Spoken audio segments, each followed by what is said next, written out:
अस्सलाम वालेकुम दोस्तों, एक सवाल आज पूरी दुनिया से पूछना जरूरी है। ईरान ने ओमान में लाल लकीर क्यों खींच दी? अमेरिका के सामने झुकने से ईरान ने इनकार क्यों किया?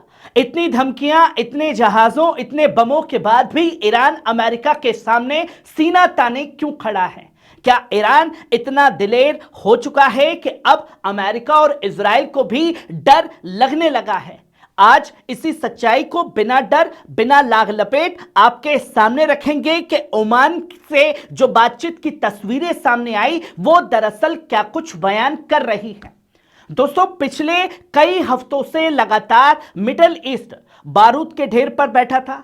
आज जंग होगी, कल होगी, कुछ घंटे में होगी, कुछ हफ्तों में होगी, यह लगा हुआ था। अमेरिकी जंगी जहाज, फाइटर जेट्स, धमकियां और खुलेआम कहा जा रहा था ईरान पर हमला अब दूर नहीं। लेकिन क्या हुआ? इतने सैन्य दबाव के बावजूद एक बात साफ हुई, अमेरिका भी जानता है कि ईरान को जंग से तो खैर डराया नहीं जा सकता। वो इस जंग में, लंबी जंग में धंस जाएगा, पर ईरान नहीं हारेगा। इसलिए जंग के शोर के बीच शांति की मेज ओमान की राजधानी मस्कत में सजी। और उस मेज पर क्या हुआ? क्यों ओमान को चुना गया? क्यों नहीं कहीं और जाया गया ओमान के अलावा? दोस्तों, यह कोई मामूली बात नहीं है कि बातचीत ओमान में हुई। ईरान ने यह साफ कह दिया, न्यूट्रल जमीन चाहिए, इज्जत चाहिए और दबाव से आजाद माहौल चाहिए। धमकी भरा लहजा हम पर ना प्रयोग करें। अमेरिका पहले ही कहीं और चाहता था, एजेंडा भी अपना थोपना चाहता था, लेकिन यहां ईरान ने बाजी खुल करके मार ली है। ओमान चुना गया, एजेंडा सीमित किया गया और अमेरिका को ईरान की शर्तें माननी पड़ी। अमेरिका क्या क्या शर्तें लागू करना चाहता था, ईरान अड़ा रहा कि सिर्फ और सिर्फ न्यूक्लियर पर जहां बात खत्म हुई थी वहीं से स्टार्ट होगी, जीरो से नहीं। दोस्तों, शुक्रवार सुबह 10 बजे बातचीत शुरू हुई। गैर सीधी बातचीत थी। ओमान के विदेश मंत्री दोनों पक्षों से अलग अलग मिले, लेकिन बाद में एक छोटा मगर बेहद अहम सीधा सामना भी हुआ ईरान अमेरिका का। ईरान के विदेश मंत्री अब्बास अराक्ची अमेरिकी प्रतिनिधियों से मिले और यहीं से पूरी बातचीत का मूड जो है वो बदल गया। ईरान का संदेश हम भूले नहीं हैं कि पिछली मेज पर क्या किया गया आपके जरिए। अमेरिका को सीधा कहा। दोस्तों, ईरान ने बातचीत की शुरुआत किसी मुस्कान से नहीं की, याददाश्त से की, और वो याद दिलाया। अरकाची ने साफ कहा, हम खुली आंखों से आए हैं और हमारी याददाश्त पिछले साल की ताजा है। याद है ना, जून में इजरायली हमले, अमेरिकी समर्थन और फिर अमेरिका खुद बमबारी से शामिल हुआ।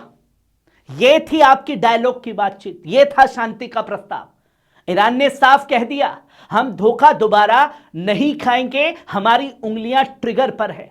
अमेरिका के विटकॉफ की आंखों में आंखें डाल करके अरकाची ने यह बातें कह डाली हैं। दोस्तों, यहीं पर ईरान ने लाल लकीर खींच दी अमेरिका के आगे। अमेरिका चाहता था ईरान यूरेनियम एनरिचमेंट बंद करे। ईरान ने दो टूक कहा, नामुमकिन है, इससे आगे बढ़ो, कुछ और नया शगुफा लाए हो तो वो लाओ। लेकिन ईरान ने यह भी दिखाया कि वो जिम्मेदार ताकत है। ईरान ने साफ तौर पर बोला, लेवल पर बात हो सकती है, प्योरिटी पर बात हो सकती है, रीजनल फ्रेमवर्क पर बात हो सकती है, लेकिन हक पर समझौता नहीं होगा कि कोई चाहे कि ये खत्म करो तो हम उसके कहने से खत्म कर देंगे। हां, कम जरूर कर सकते। दोस्तों, यही अमेरिका नरम पड़ा।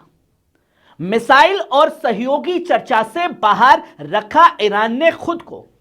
यहां ध्यान दीजिए, ईरान की मिसाइल ताकत, हिजबुल्लाह, अंसारुल्लाह या दूसरे सहयोगी इराकी रेजिस्टेंस बातचीत में आए ही नहीं। अमेरिका चाहता था इस पर बात हो, ईरान पीछे हटे तो इन्हें खत्म कर दे। यानी ईरान ने अमेरिका को अपनी ताकत की हद बता दी और अमेरिका ने इस बार उसे मान लिया। और साफ शब्दों में अब्बास अरकाची ने कहा कि भाई, बात ईरान से करने आए हो, हिजबुल्लाह अंसारुल्लाह से तो नहीं। उनसे बात करनी हो तो जंग के मैदान में बात करना है। यहां ईरान है मेज पर, ईरान से बातचीत की जाए और हम रेजिस्टेंस का साथ नहीं छोड़ेंगे। ईरान कमजोर नहीं दिखाना चाहता था खुद को और ईरान ने यह बखूबी दिखाया। ईरान यह जानता है अगर ज्यादा झुका तो अंदरूनी मोर्चे पर कमजोर समझा जाएगा, पर ईरान कहीं कमजोर नहीं पड़ा कल की बातचीत में। इसलिए ईरान ने संतुलन रखा, लचक भी, इज्जत भी और दमदार आवाज भी। यहीं से पूरी कहानी जो है अमेरिका की बदली। अमेरिका का बातचीत का लहजा बदला। घंटों की बातचीत के बाद ईरानी लहजा बदला। अरकाची ने कहा माहौल अच्छा रहा, बात आगे बढ़ेगी और अगली बैठक जल्द होगी, उसकी टाइमिंग डेट जल्द ही आप लोगों को बताएंगे। लेकिन साथ ही यह भी साफ किया बात सिर्फ न्यूक्लियर फाइल पर हो रही है और किसी पर नहीं कि प्रोपेगेंडा चलाया जाए, मीडिया में चलाया जाए, इस पर उस पर, किसी पर नहीं, सिर्फ न्यूक्लियर पर। एक मुद्दा, सटीक बात। दोस्तों अब आते हैं अमेरिकी राष्ट्रपति पर। ट्रंप ने कहा बातचीत बहुत अच्छी रही, ईरान समझौते के लिए काफी इच्छुक है। लेकिन यही ट्रंप ने पुरानी चाल भी चली। उसने यह दिखाया कि भाई ईरान डरा हुआ है, ईरान बातचीत के लिए, डील के लिए तैयार है। एक बड़ा अमेरिकी बेड़ा मिडल ईस्ट की तरफ बढ़ रहा है। यानी बातचीत भी और बंदूक भी कि मैं बंदूक ताने खड़ा हूं, मानो मेरी बात, नहीं तो गोलियां चला दूंगा। ईरान सीना ताने खड़ा है कि मारो भैया, कितनी गोली मारोगे, मारोगे तो तुम भी मरोगे। अमेरिका और इजराइल क्यों घबराए हुए हैं? दोस्तों सवाल एकदम साफ है, अगर ईरान कमजोर होता है तो यह बातचीत जरूरत ही क्यों पड़ती? ईरान की मिलिट्री ताकत, रीजनल असर और अवाम का साथ ईरान की सबसे बड़ी ताकत है।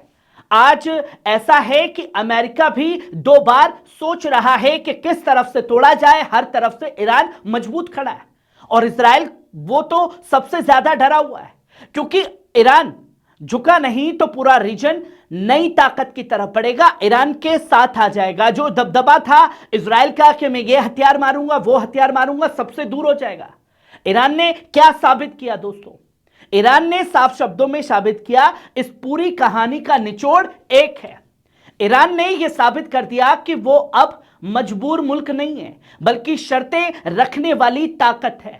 ईरान झुका नहीं है, ईरान डरा भी नहीं है और ईरान ने अपनी लाल लकीर खींच दी ओमान के अंदर और उसी लाल लकीर पर बात की जाएगी। आए बाएं शाएं कोई बात नहीं, सिर्फ डायरेक्ट न्यूक्लियर पर बात करो। क्या चाहते हो वो बताओ, सेक्शन हटाओ। दोस्तों आज की बातचीत सिर्फ एक मीटिंग नहीं, यह ताकत के नए बैलेंस का ऐलान है। मैं हूं आपका दोस्त नदीम अकरम और आप देख रहे थे ईरान अमेरिका टकराव की अंदरूनी सच्चाई जो आपसे लगातार छुपाई जा रही है। खबर कैसी लगी कमेंट बॉक्स में आकर के अपनी राय जरूर दीजिएगा। शुक्रिया।